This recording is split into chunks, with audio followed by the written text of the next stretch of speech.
Hello. On this edition of the program, an update on the Red Line transit plan being proposed for Central Maryland. MTA is a proud partner of the Komen Race for the Cure, and we've got details on this year's event. Plus, we'll answer your customer questions and concerns in our Ask the MTA segment, right here.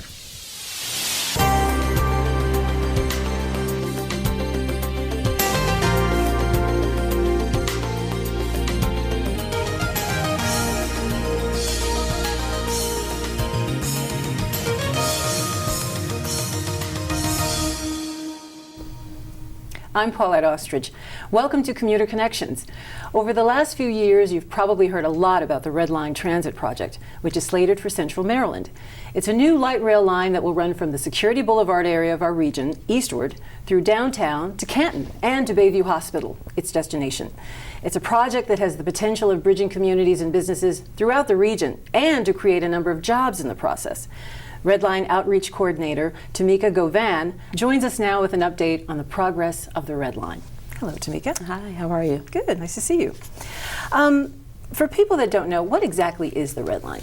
The Red Line is a 14.1 mile light rail transit line that's going to run east-west from the Woodlawn area around the CMS campus in Baltimore County and run east through West Baltimore, downtown, and as you mentioned, make its way through Canton into the Bayview campus. And describe its appearance. What kind of mode will it be? Well, it's a light rail, and so if you think about the light rail that's currently in operation here in Baltimore, it is a system like that with the vehicles and the catenary wires, the lines that power the vehicle, but it will be different. It's a more modern, sleek vehicle that we will use. It's built differently and it's used in other areas in the country. It fits into neighborhoods well. Offers low boarding, which allows people with disabilities to get on easier. So it's a much modern, better type of vehicle that we will be using, but it is similar to the current light rail system. And again, I think you mentioned how many miles and what communities will it serve? It's 14.1 miles, and as I mentioned, it will run through Baltimore County, and it will run, there are 4 stations in Baltimore County, starting with the CMS station, the Security Square station, the Woodlawn station, and the I-70 Park and Ride station. And in those areas, there's the Chadwick community, there's the federal campuses of CMS, Social Security Administration, and then it goes into under Cook's Lane, and that's a tunnel at that section, but the communities in that area are West Hills, 10 Hills, and Franklin Town community. When it comes into West Baltimore and it resurfaces from that tunnel to Emerson Avenue, it will go along communities like Allendale, Emerson Village, Rosemont, many other communities in that area, Rognell Heights, Uplands, and then it makes its way past West Baltimore Mark area, and we have Midtown Edmondson there, we have Evergreen Lawn community, Harlem Park, and then it makes its way into a tunnel where it passes the Poppleton community. There's a stop there. It goes through the downtown, so it's hitting up many communities. And I haven't even gone east yet, where it's passing or have stops in Fells Point. I didn't mention Harbor East. Little Italy is at the Harbor East station. Canton. What else? Brewers Hill, and then we make our way to Highlandtown, Greektown, and Bayview. So there are a number of communities that this Red Line will be running through and connecting communities to activities in Baltimore area, to employment. So it's very connecting in how it connects communities that we just mentioned, employment, the social active areas in this area. Well, that's impressive. I should have said, what communities will it not serve? That's a lot of people. That would be a hard question to answer. Wow, that's great. So how did the idea of the Red Line come to be? Well, the Red Line started as part of a regional rail system plan, and when we speak to community members, they say it's been in existence. The idea has been in existence longer than that. So, but I'll start with the Regional Rail System Plan. In 2002, the Maryland Department of Transportation did a visioning for a regional rail system plan, and so it looked at all the areas where there's activity and how to connect these dots of activity, these places where people want to go, where people live, where people work, etc. And so out of this came the Regional Rail System Plan, and the red line was one of the lines that were named as a part of this Regional Rail System Plan. It was named as a priority because we already have north-south lines in this area from a rail perspective, but we don't have an east-west connection. And the red line would serve that east-west connection, also start to create a system where it connects to the existing rail line and to the bus network and create a robust transportation system here in Baltimore. And do you know how many people will be served by this transit line? When we're in operation, we will serve about 54,000 riders daily. What is the current planning phase for the red line right now? Right now we're in final design, and so we are progressing our plans to about 65%, and I know that may not mean a lot to people, but that gets us much closer to construction. A lot of the details are worked out in this final design phase, and we work toward our plans that are finalized for construction. So this is a very all the phases are important, but it's important for getting us ready for construction. Sure. Wow, that's great. Now, how can viewers get more information about the Red Line? Viewers can go to our website, www.baltimoreredline.com. That's a great place to get tons of information about the project. But we also have community liaisons, and I want to highlight our community liaisons because they are the main point of contact between communities and stakeholders in the MTA. So if anyone wanted to speak with them, please give us a call at 443-451-3707 and ask to speak to a community liaison. We also go out to community association meetings and different events, so there is an opportunity through a number of events that communities have that we will be there, and community members could speak with us as well. We send newsletters throughout the course of the year. We're actually going to be sending one that should be hitting homes about the first week of September, and in those newsletters we're highlighting our open houses that will be happening in September and November. Oh, great. And they're free? They're free open houses, and these open houses give a status of the project. I encourage community members to come out and look at the updated plans and the renderings of the project. You can see some great vision of what this red line would look like and get other information. And it's free. The dates are September 18th. We will be on the east side of the alignment, September 20th on the west side of the alignment. November 12th, we will be in the downtown area, and November 17th will be, November 12th we will be in the county, November 17th we'll be in the downtown area. Wow, we have a lot going on. There's a lot going on. Wow, that's yes, great. Yes. It's a great project. Thank you so much for joining us today. Thank you for having me. It's good seeing you. Well, coming up next, a look at the annual Komen Race for the Cure. Stay with us.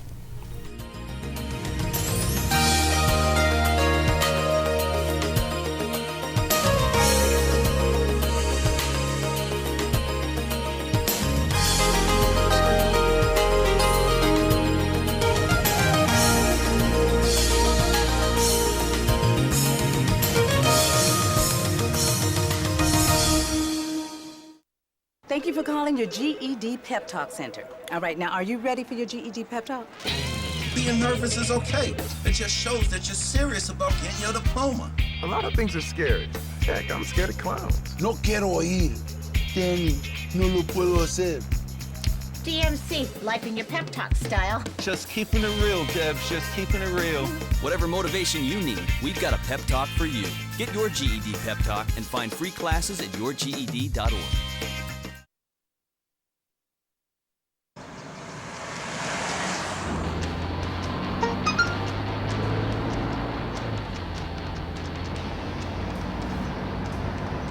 The average text takes your eyes off the road for nearly 5 seconds.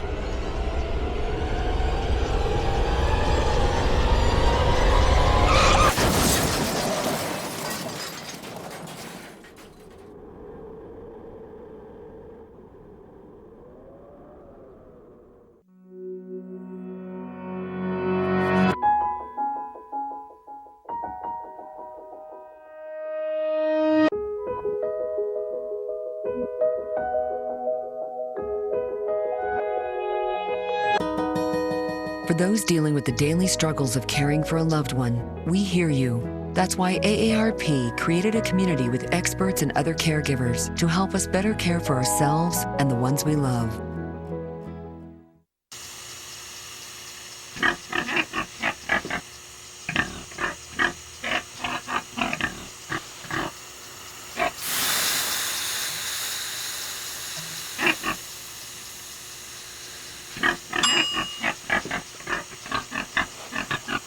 Cook foods to the right temperature using a food thermometer. 3,000 Americans will die from food poisoning this year. Keep your family safer. Check your steps at foodsafety.gov.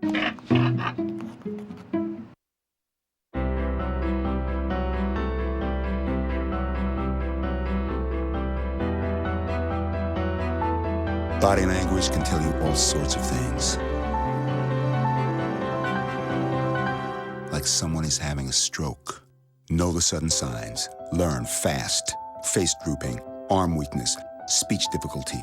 Time to call 911 and get them to a hospital immediately.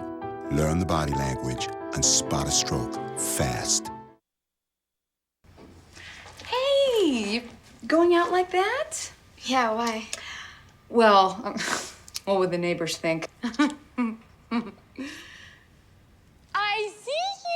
Come look at Mr. Feather. Look what I have. Mr. Bird, remember? Bark, bark, bark. We're just playing. We're just playing on trying to get you out of there. Even still. You don't have to be perfect to be a perfect parent. There are thousands of teens in foster care who don't need perfection. They need you. People think I'm trash, but they're wrong.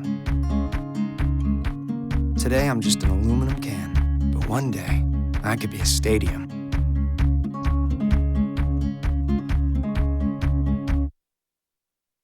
There are an estimated 4,000 new cases of breast cancer in Maryland each year. The good news, according to the American Cancer Society, is that today the majority of the women diagnosed with breast cancer survive when diagnosed early. Breast cancer awareness and the fight against breast cancer comes to the forefront during the month of October with the annual Komen Race for the Cure. Thousands are expected to participate in this year's race, of which the MTA is a proud sponsor and participant. Vanessa Bell of Komen, Maryland joins us with information on this year's event. Hello, Vanessa. Hi, Paulette. How are you? Good to see you. Good It's to been a see long you time. again. Well, tell us, when is the Komen Race for the Cure? The Komen Race for the Cure is October the 26th, 2014, right here in Hunt Valley. Oh, great. Okay. And how long has the race existed? The race, this will be our 22nd race here Wow. in Baltimore. Wow. We've been in the Hunt Valley area for about 8 years. Oh, that's great. And where were you before? We were in Baltimore City. Oh, okay. Okay. And how did the race come to be? Well, actually, it started with Nancy Brinker, our founder. She actually started Susan G. Komen Foundation in honor of her sister, and actually it was a promise to her dying sister. She lost her sister to breast cancer at the tender age of 33, and she promised her on her deathbed that she would do everything she could to end breast cancer, and that's how the Race for the Cure came about. And we've been fortunate. The Race for the Cure in Baltimore actually started with Nancy's stepdaughter, who brought it to Baltimore in 1993. Oh, wow. That's really, that's amazing. So I know you said Hunt Valley, but where exactly and when will it take place? It will take place, our main race village is actually right across the street from the Hunt Valley Town Center. Oh, okay. And the race, I can give you more details a little later, and it's all on the website, but the race starts, the village actually opens up at 6 a.m. Wow. Okay, bright and early. Now, how exactly does the race help in the fight against breast cancer? It helps because the dollars raised go right back into our local community. This year, in fact, as a result of last year's race, we were able to award $1,011,000 to 14 grant recipients right here in the state of Maryland. Wow. Who provide direct services to breast cancer patients. And those services include mammography, breast cancer exams, breast cancer awareness education, mentorship services to newly diagnosed breast cancer patients, transportation, financial support, transportation to and from chemo treatments, and so on and so forth. So. Wow. That's incredible. That's probably detailed on your website a little bit too. Oh, absolutely. How many participants were there for last year's event? Last year we had about 17,000 participants, maybe a little bit over that. That's a little bit down. So we are hoping this year to get 25,000 participants. And our largest race, believe it or not, has been actually 33,000 participants in the past. So we've got a lot of work to do. Yeah, I was just going to ask you, when was that, the 33,000? 33,000, I believe, was in 2011. Wow. Well, yeah, let's hope you break that record. Yeah, we need to break that record. We certainly need to break last year's record. Yeah, I think you will. You touched on it a little bit, but how does the race bring in money for the organization? Well, there are a few ways. First, there's the registration fee to participate in the race. The other way that we primarily raise money through the race is the race donation. So it's more than just going online and registering for the race. What we ask you to do is to fundraise for the race. And we have a sort of a new incentive now, the power of 10. So if you think that if 10 people asked 10 other people to just donate $10 for the race, and you multiply that by $25,000, that's $2.5 million. Very easy way to raise $2.5 million. We also raise money through our sponsorships. Our sponsors are a huge part of our success for the race. Yeah, we got time. How much money was raised last year? $1.7 million just from the Hunt Valley Race for the Cure alone. Wow. And what's your goal for this year? Our goal this year is to raise $2 million. I have to ask you, what's the best way for participants to get to the race on race day? Well, that's really easy. Baltimore County has been very generous to provide us with light rail tickets and bus rail tickets for people who choose to take public transportation. And there's ample parking throughout the Hunt Valley area and designated parking spots for participants. And all of that is also detailed on our website, in addition to more information on team building and how you can maximize your opportunity to raise funds for breast cancer. Great. And how can people get more information about the Komen Race? Our website, komenmd.org/2014. And they can call me. Wonderful. Very easily. That's great. Wonderful. That's good. And I wish you all the best this year. I hope you break Thank you all very those much. records. It was great Thank you seeing very much. Thank you very much. MTA's goal and mission is to provide reliable service to the transit patrons who ride MTA bus, light rail, Metro subway, MARC train, MTA commuter bus, and mobility daily. As you might imagine, there are quite a few people working behind the scenes to make it all happen. 3,500 team members, in fact, all working in concert to help keep MTA train and bus service moving in Maryland. The MTA is responsible for bus and train services, not only in the Baltimore region, but throughout the state. And if you ride those services, you often see bus or train operators getting that transportation mode safely and reliably to its destination. But there are an array of people you don't necessarily see who support Maryland Transit's mission and make it possible for services to operate each and every day.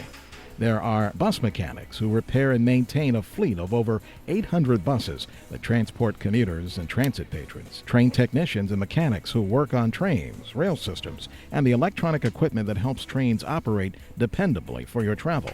Customer service representatives who assist you with the travel information you need on where MTA services run, the times to catch those services, and their fares. There are transit police officers who keep transit properties and services safe for the commuting public. Office support staff who handle an array of functions, including payroll, human resources, and clerical positions. Fare inspectors who ensure transit fares are being paid. Also managers and supervisors who assist in seeing to it that MTA's mission is in focus and commuters have clean, reliable transit service wherever MTA service operates. So when you see any one of the 3,500 transit professionals and support staff who keep rails moving and wheels spinning, please thank them for helping to make your commute possible each and every day. Coming up next, customer questions and concerns in our Ask the MTA segment. Stay with us.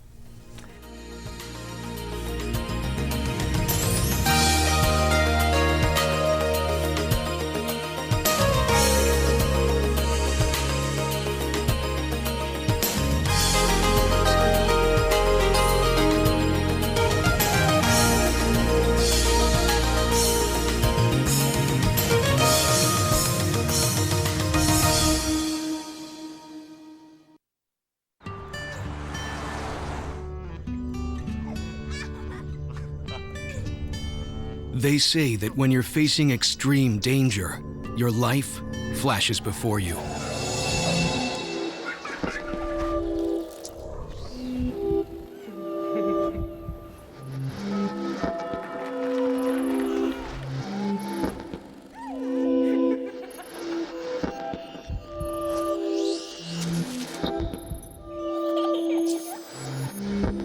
If you think that's sad, consider facing it before you even have enough life to flash before your eyes. Car crashes are a leading killer of children 1 to 13. Deaths and injuries can be prevented by using the right car seat. Visit safercar.gov/the-right-seat to know what is appropriate for each age and size.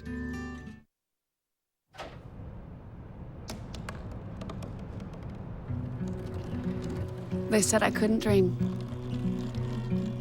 Called me a piece of trash and swore that's all I'd ever be.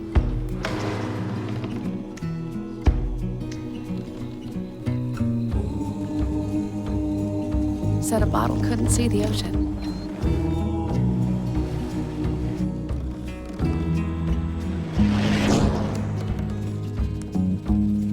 Give up. Go back to the dumpster. But I didn't listen. I made my way.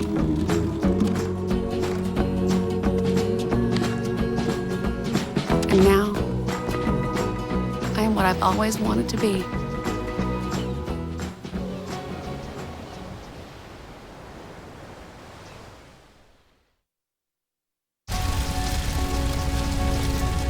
A single ember from a wildfire can travel over a mile. That ember can ignite and destroy your home or community. You can't control where that ember will land. Only what happens before it does. Visit fireadapted.org to learn how you can help protect your community from wildfires. All right, give me a spot. You know my motto, safety first. They could be dangerous. I think we should call animal control. Animal control? To be safe. Don't worry. Just... I got this. It's a new motto. You don't have to be perfect to be a perfect parent. There are thousands of teens in foster care who don't need perfection. They need you.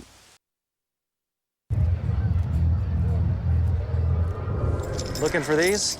You drive buzzed. It could be one very expensive ride. First, you gotta make bail. Then pay me to get your car back. Your insurance premiums will go through the roof. And my legal fees just keep adding up. All told, it could end up costing you $10,000. Buzzed, busted, and broke. Because buzz driving is drunk driving. Did you know kids who play outdoors have healthier lungs? Totally. Did you know that boys that play with dolls make better husbands? My son has lots of dolls. But did you know terry cloth diapers breathe better? I did. It's totally true. Oh, yeah. Did you guys know statistically friendly kids have more friends? Yeah. That's obvious. Did you know most people think they're using the right car seat for their kid, but they're not? Parents who really know it all know for sure that their child is in the right seat. Visit safercar.gov/the-right-seat to make sure your child is protected.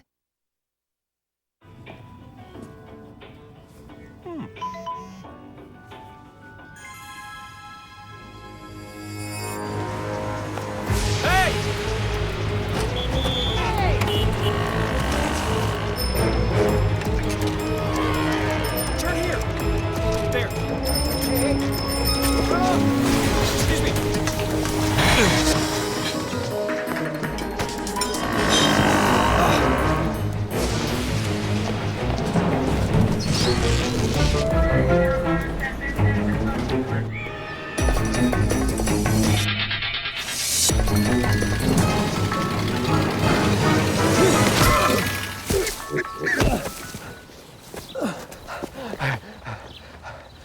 So, same time next week? Well, of course. Put away a few bucks, feel like $1 million. For free tips to help you save, go to Feed the Pig. Welcome back.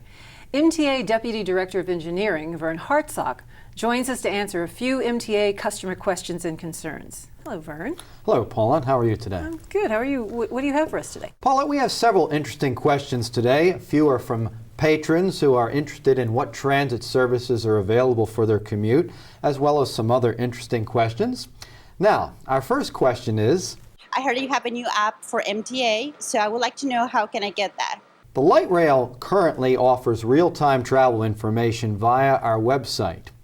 It is the intention in the future to make the raw automatic vehicle location or AVL data available through the website for app developers to make their own apps for their smartphones. Now, our next question. I'm new to the Patterson Park area and I work in Howard County at a hospital, and I'm wondering what public transportation is available for patients who are trying to access the hospital in Howard County. There's no one single transit option that provides a direct service connection between those 2 points. However, there are a variety of transit services that can be combined to make the overall commute, such as, for example, the local bus services 7, 10, 13, 20, 23, 30, and 40 provide travel from the Patterson Park area into downtown Baltimore. Now, once in downtown, you can take the light rail service to BWI Airport Station, and from there, the Howard County Silver Line service can provide transit. In addition, there is the 150 Express bus and the 310 and 320 commuter bus that will take you from Baltimore to Columbia Mall. Now, once there are several options for travel throughout Howard County. Now, our next question. I'm just wondering if the MTA could add some signage so that people that like to walk down those steps, that people could move to the right and let people walk down the escalator so they can get to work quicker. That's actually a very good question, and we've passed that issue along to our signage committee to review that request, and possibly in the future this could result in new signage to add this benefit. Now, our next question. I was wondering, what's the nearest bus stop in Owings Mills? Through Owings Mills, there are several options. There is the 56 bus service that provides service northward to Glendon, and there is the 59 bus service that provides service to Reisterstown Plaza Mall. In addition to this, there is our Metro service that operates throughout the day and provides 30-minute travel into downtown Baltimore and then on to Johns Hopkins Hospital. Now, our next question. My question is about security on the train. My suggestion for security would be a text so that people on the train can text to get help if they feel that they're in danger. The proper procedure if faced with such a situation is to call 911. That is the best option for emergency services in that kind of a situation. Now, our last question. My question is, are the escalators going to be fixed properly? There are no current plans at this time beyond the normal scheduled maintenance activities. We did, however, undergo an $80 million overhaul project about 10 years ago. Now, if anyone has a question that they would like to ask the MTA, we would like to hear from you. Please contact us via Twitter or Facebook or through our MTA website. Well, Vern, thank you so much. Those are great questions and answers. You're welcome, Paulette. It was a pleasure being here with you today. Thanks. It was good seeing you. Well, that brings us to the end of another Commuter Connections program. Thanks for joining us. We'll see you next time. Take care.